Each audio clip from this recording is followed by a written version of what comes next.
Experience it on FS1. Welcome to Rotterdam, Netherlands. Tomorrow, the Octagon lands in the country of windmills, tulips, and world-class kickboxers for the first time in history. And who better to headline the UFC's debut than Dutchman Alistair Overeem? The third-ranked heavyweight returns home to face fifth-ranked stablemate Andrei Arlovski in tomorrow's main event. And another pair of big men throw down in the co-main event. Brazil's Bigfoot Silva takes on the Netherlands' own skyscraper Stefan Struve. The FS1 UFC Fight Night weigh-in show starts now.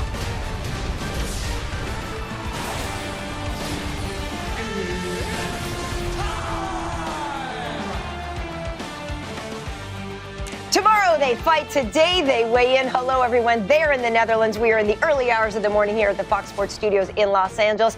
I'm Karen Bryant alongside former light heavyweight champion Rashad Evans and top welterweight contender Tyron Woodley. John Gooden is on location for us as well. And Rashad, I know you're excited to see your old teammate Alistair Overeem back in action. Yeah, you know, I think Alistair said it best when he says, well, when the Reem come to town, everyone gather round because I am the best heavyweight in the world. But he never said it. I know, but that never gets that old. too down. I know. I'm making this up. No, but it's fantastic. Well, let's talk about our main event. We do have the Reem, Alistair Overeem, coming in on a 3-fight win streak, taking on Andrei Arlovski, who's won 4 of his last 5 fights. Yeah, you know, what's exciting about Alistair is that he's getting back on track. The Alistair that he was coming into the UFC, he's starting to get that confidence back, starting to figure out how to fight in the octagon and how to make sure his vast striking, it comes across in MMA. And then, but he's going against Andrei Arlovski, who still has shown signs of being that champion he once was with great accurate striking. This is going to be a great fight. And Andrei Arlovski is looking to get back into the championship fight. You know, he's been a world champion before. You got to think, these guys are both in crossroads in their career. They have to go out here and put themselves on the path to fight for UFC gold. It's a great matchup, not only because they're out of the same camp, but these guys aren't the best of friends, as I've heard. So. No, a lot of storylines in that one, and also in our co-main event. Hopefully they've reinforced the cage. 2 more big men. Bigfoot Silva traveling from Brazil to face the Dutchman, Stefan Struve. Well, Bigfoot Silva's traveled a long way, and I hope he's thirsty, because this is a tall glass of milk. This guy, when you get that close to 7 foot, I'm calling it 7 foot. He's 7 foot tall. He finishes fights well, but I think Bigfoot's been in this position before. He's fought the top guys many times over and over again. These guys, you know, this is going to be a great matchup. Yeah, and Struve is fighting at home and, you know, training at the Black Zillions camp. He's just been so excited about returning home, and he wants to give a great performance. I believe he's going to go out there and do his thing. Going to be a great fight. We also have a good one with Gunnar Nelson facing Albert Tumenov. Lots of great fights we will get to, but right now we're going to send you back to Rotterdam to make tomorrow's bouts official. Here's your master of ceremonies, Mr. John Anik. Take it away, John.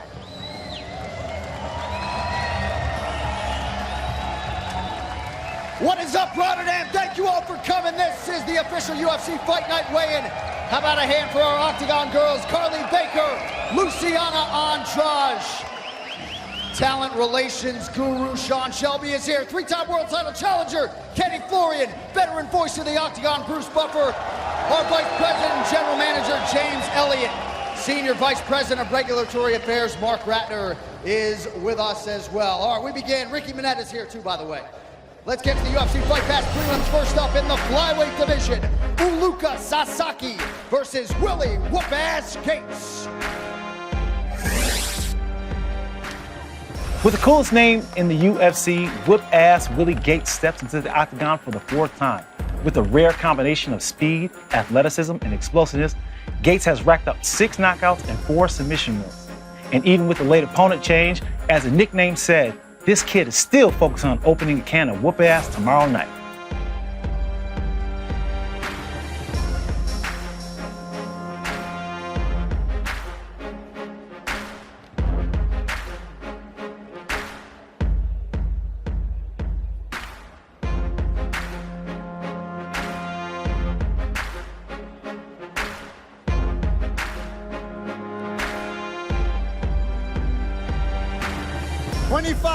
$125 for Willie Gates.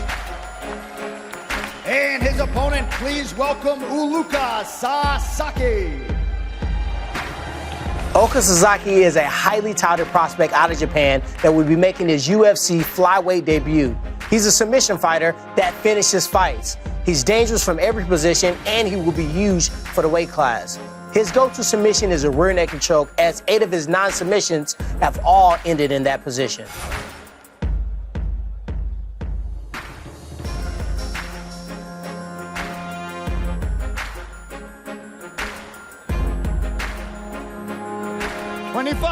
$125 for Luca Sasaki.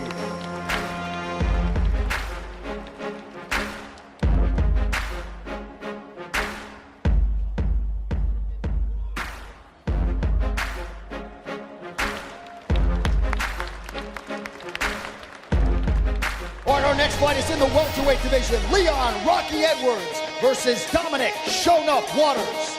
First fighter to the scale, please welcome Dom Waters. Dominic Shonuff Waters is looking to find his footing in the UFC. Having tasted success in other organizations, he still believes he has what it takes to be a top UFC fighter. Tomorrow, he'll be looking to stake his claim in the division and come out with a big win.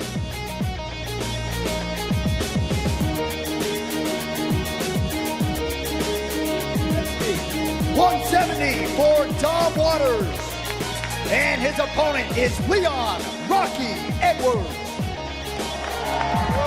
England's Leon Edwards told me that he focused far too much on his wrestling in his last fight and needed to rediscover the Rocky Edwards that we knew as the knockout artist. He's looking for his 6th KO tomorrow night.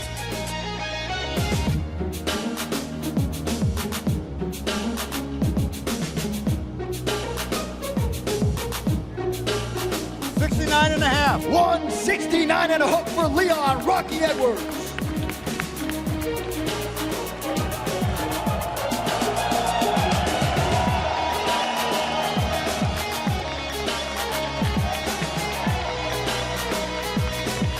All right, that brings us to our featured prelim on UFC Fight Pass in the flyweight division. Kyoji Horiguchi versus Neil Two-Tap Series. Aside from mat time, for this camp, Neil Seary has turned online entertainer, producing some very funny vlogs. In that, it's clear to see that the Irishman is embracing being the underdog this weekend against the former title challenger.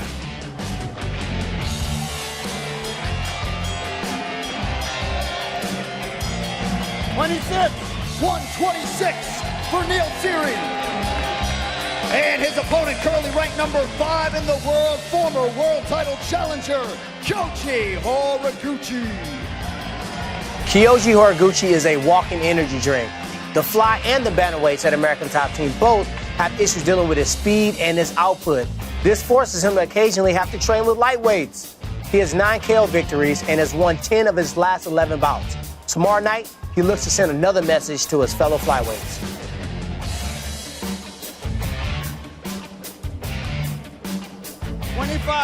$125 for Kyoji Horiguchi.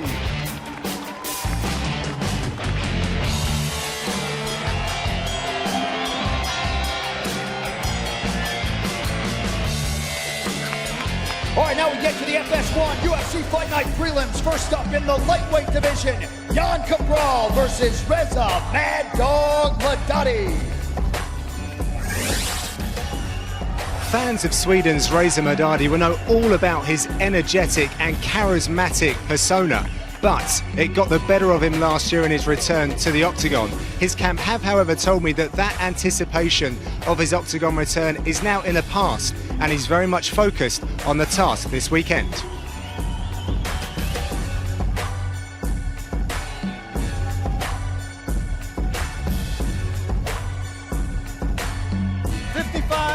$155 for Reza Madadi.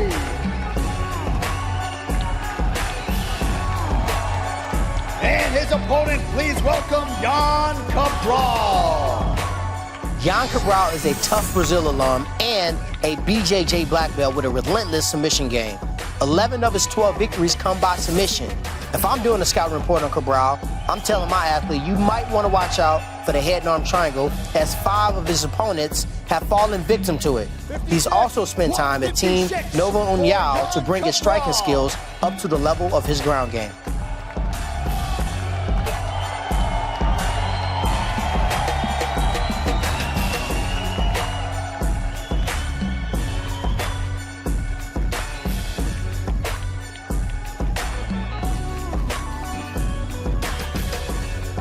And with that backdrop, we will stay in the lightweight division. John Super Saiyan Tuck versus Josh Emmett.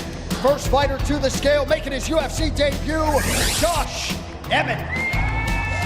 Undefeated fighter Josh Emmett had previously never left the US. He had in fact planned a passport for a European honeymoon, but instead went to Hawaii. That passport did, however, come in very handy when he got a late notice call to make his UFC debut right here in Rotterdam.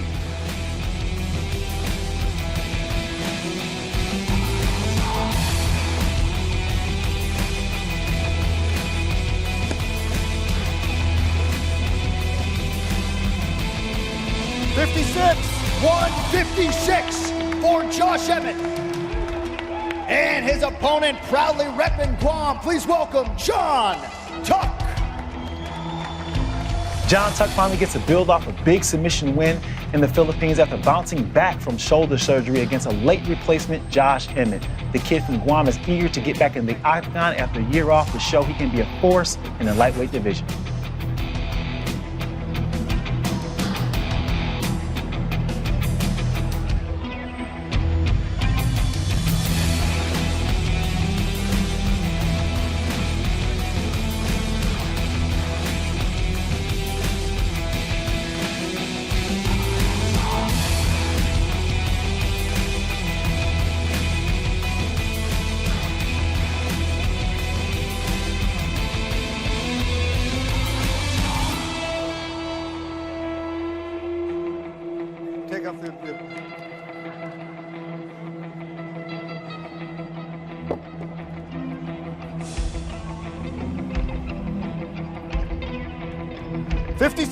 $156 for John Tuck.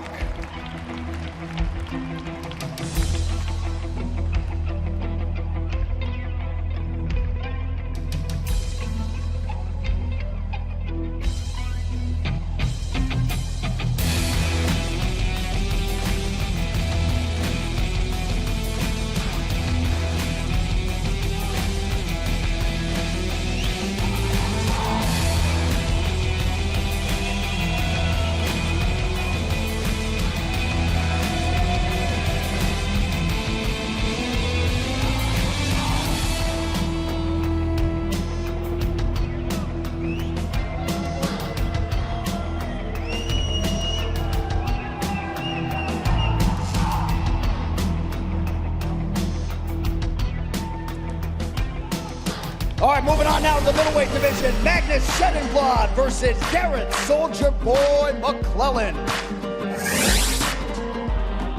Gareth McClellan is a fighter with a lot of grit and a lot of pride for his country of South Africa. He feels as if he's holding a banner high to open up doors for future fighters from his country. He's got 12 finishes on his record. 9 of those come via submission, 3 by KO, and 7 happening in the opening round. His record shows that he is a well-rounded fighter, but he looks to make his opponent a believer tomorrow night.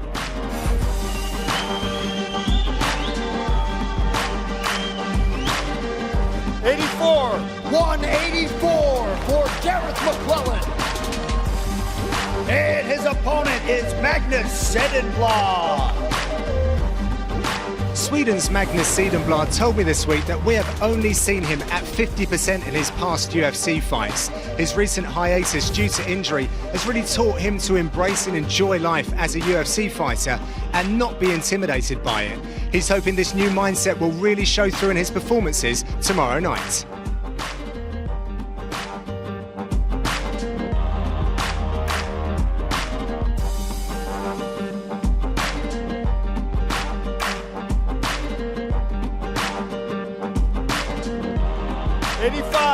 $185 for Magnus.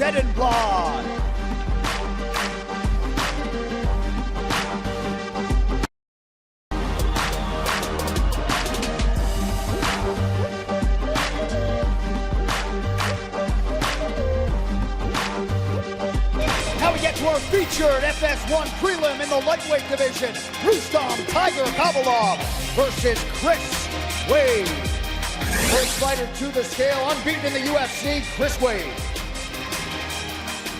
Chris Wade comes to the fight with a pretty big chip on his shoulder. He believes that he should have been on the main card. You know, he's been putting together 6 wins in a row, and, you know, he's been really putting a lot of work in. It's just that when you do that, when you put that kind of work in and you don't get the fight where you want it, it's disappointing. But at the same time, don't overlook the position where you at. You're on Fox FS1, buddy.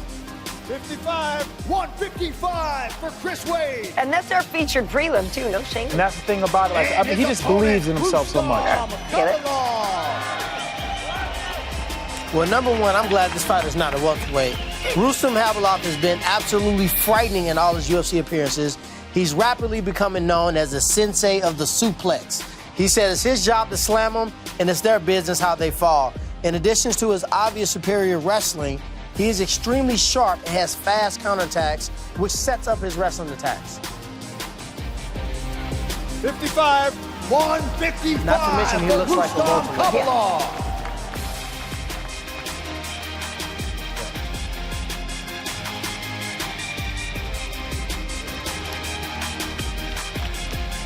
And now we get to the main card for FS1 UFC Fight. Welcome back to Los Angeles. You can catch the next 6 fights right here on FS1, the exclusive home of the UFC, starting with a strawweight contest between Heather Jo Clark and Karolina Kowalski. T-Wood, tell us about the Tough 20 alum, Heather Jo Clark. Well, Heather Jo Clark, I actually spoke with her about fighting, and I actually like her fight philosophy. She's been trained under Benny the Jet, who trained Phil Nurse, which we know has trained a lot of UFC fighters. And, you know, she's very sharp. She has great ground game. She takes it back very well, and she has a blitzing straight right hand that she's not scared to use. 116, 116. Training partner of the champ, Misha Tate, and you know, Heather Jo is coming back from having ACL surgery, so she is definitely fired up to get back in there. Karolina Kowalski. Reports have surfaced that circumstances surrounding Poland's Karolina Kowalkiewicz camp have been far from perfect. There have been some issues between team and coaches, but her management have assured me that she has been largely unaffected and in fact is looking to put on a performance to get her closer to the gold.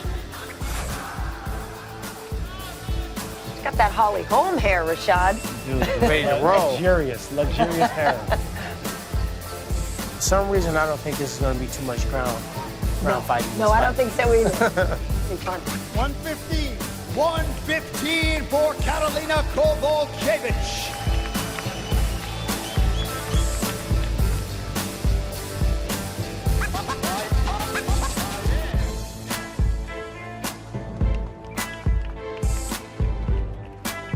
All right, next up should be a good one in the light heavyweight division. Nikita, the minor Krylov, versus Francimar Bodao Baho.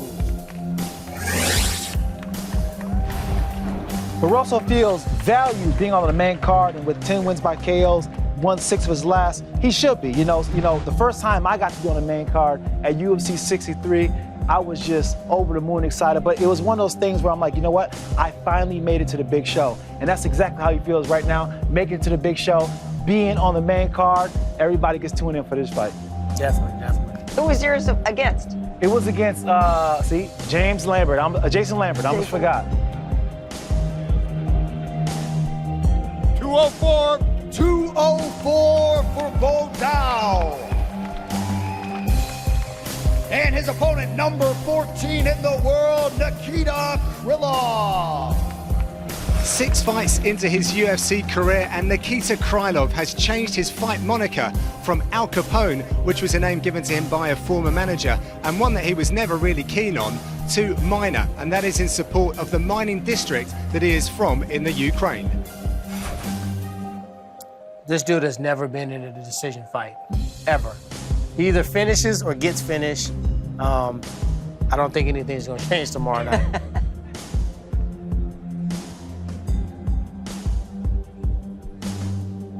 $205 for Nikita Krylov.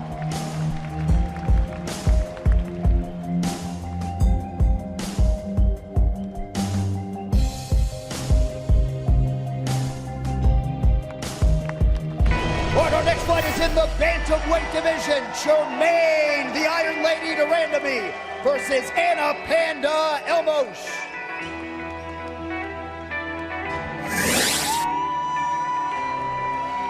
Undefeated knockout artist Anna Elmos has made the very unique transition from horse riding to combat sports. However, there have been many transferable skills. Her camp have told me that her immense strength and stability has really shown through in her jiu-jitsu and her wrestling.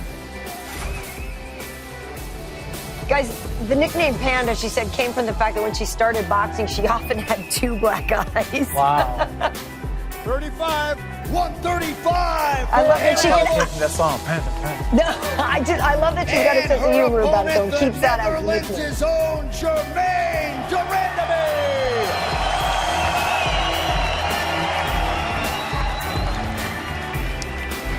Jermaine has won 5 of the last 7. She is the best when it comes to stand-up, 10-time world Muay Thai champion, and she's fighting at home. When you fight at home, you almost got to manage your emotions a bit because you don't want to get too excited, but you want to make sure you still fight methodical so you don't get caught in anything. She has a great stand-up advantage, but that does not mean she can give into her emotions and get carried away. This would be a good fight because, I'm excited to see her stand up. Oh, yeah. She has some love, too, coming out. Oh, yeah, absolutely. Sometimes that energy gives you the extra boost when you're in there. 35, 135 for the Iron Lady.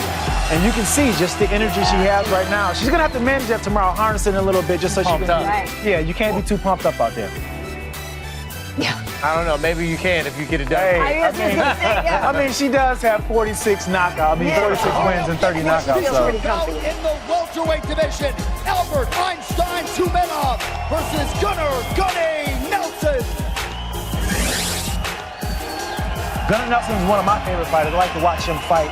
And his last fight with Damian Maia, he said, I was not fighting like myself. And sometimes it happens. Sometimes you go out there and you lay an egg. When I fought Tito Ortiz, the first thing I thought when he grabbed a hold of me was, man, my corner's lied to me. This dude is a lot stronger, a lot better than I thought. And having that thought, sometimes when that happens, it's hard to break out of it. And you can't get out of it until the fight's over. And you're like, what just happened? 170. Yeah, Damian Maia pretty much schooled him that night. But that's a great learning lesson, right? He's enough to pull it together. Oh, absolutely, absolutely. Albert Tumenov. Well, Rashad, one of my favorite fighters is Albert Einstein Tumenov. Man, this kid is purely violent when he comes forward. He overwhelms his opponent with powerful combination. After he stands in front of you, he likes to throw that head kick with the left leg, and he gives you no option but to back up. So I think he's going to put Gunnar Nelson on his heels, and, we'll see how this fight pans out. Yeah, Gunnar's going to have to stay off the cage. He's definitely going to have to stay off the cage because he does a great job of working the body up, and it's going to be hard to take him down because he uses those angles so well. 70. 170 for Albert Tumenov. I know you always have your eyes on these guys. Always. Your division. Always looking over his shoulder, feel him breathing down the back of your neck. This is like the coldest stare down It ever. is. Cold-blooded. And now we get to the co-main event in the heavyweight division. Bigfoot Silva versus Stefan Skyscraper Struve. First fighter to the scale. Welcome home, Stefan Struve. Struve returns home, and it's something he was very excited about all camp. He talked about how excited he was to go home. And, I'm excited about Struve because I love to see him still grow. Not only, in the octagon and stuff like that, but he's actually physically growing. I think he grew like an inch since he's been at the camp. 65, 265 for He doesn't need to grow another inch. And he's got that JP for, That's right. And his opponent, for Jordan number 12 Parsons, in who the passed away world, tragically Bigfoot Silva. Wednesday. Antonio Bigfoot Silva, former champion of Elite XC, he's a former UFC contender, and he's actually looking to try to make a comeback. He had a comeback KO of Alistair Overeem, which is the main event of this fight, so it should put him in position to go out there and do what he needs to do. Look at what he's pointing at, respect the fight. If you know this guy, and I know him very well because he's an ATT guy, he trains his butt off. He's had a very, very focused camp. It's been intimate, it's been private, and he's put himself in a position where he can just focus on the opponent at hand because this guy is no joke, man. The guy he's fighting has a lot of finishes, and he took it very seriously. And as he would say, respect the fight. You could get a side gig, man. You got these impersonations down pat. I'm going to get in the fight. That's what I'm going to do. 66, 266 for Bigfoot Silva. He has a complete different hair deal going on. He got the little swoop over, the beard game strong. Nice.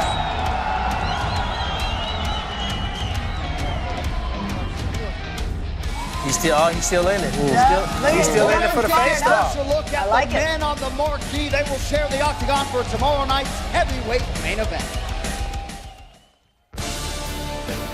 Andrei Arlovski versus Alistair Overeem is a fight between two of the very best strikers in the UFC's heavyweight division. The former champion, Andrei Arlovski, who went on a spectacular win streak, he has beaten Brendan Schaub, Bigfoot Silva, Travis Brown in one of the most epic fights in the history of the heavyweight division. His wins inside the octagon have been nothing short of spectacular. He's coming off of a very disappointing loss to Stipe Miocic, but Andrei Arlovski would love to get back on the winning track. Because of that loss, I became more angry, more hungry for the victory, and I want to beat Overeem so bad, even more than I want to beat Stipe Miocic. In Alistair Overeem, you have one of the scariest, most terrifying strikers the sport has ever seen. He has devastating knees, punches, kicks, and elbows, and Alistair Overeem's last victory was one of the most impressive victories of Alistair's career.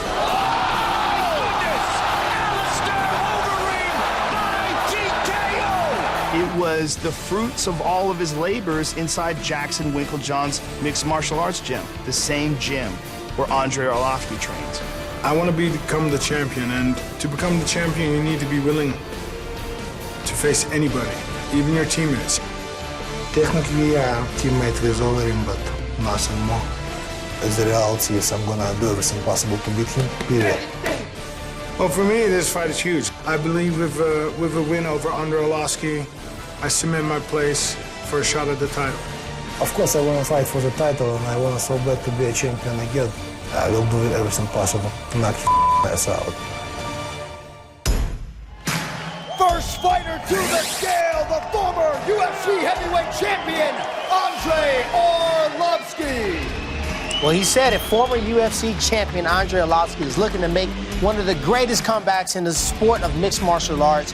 To do so, he got to go through Alistair Overeem, who's a teammate but not necessarily a friend. Andrei has been open to say that he does not like the way that Overeem trains. He claims that he heard him during a training session, and I really believe he's trying to get back. He had a 6-fight win streak, and many people thought that was a reawakening of the pit bull. Heavyweight champion, Amsterdam's finest, Alistair Overeem. No doubt the biggest Dutch MMA star is Alistair Overeem. He gets a big ovation from the Dutch fans, and look at him just giving them thanks. You know, one thing I'm excited about Alistair is just how he's been able to pull things together. You know, at one point, he was the biggest star, but then he kind of fell off a little bit, but now he is back. 44 to 44 for the Reem. His confidence is back, his focus is back, and it seems like he's figured something out that he's forgotten before. He's always had the tools. He always had the putting it together very well.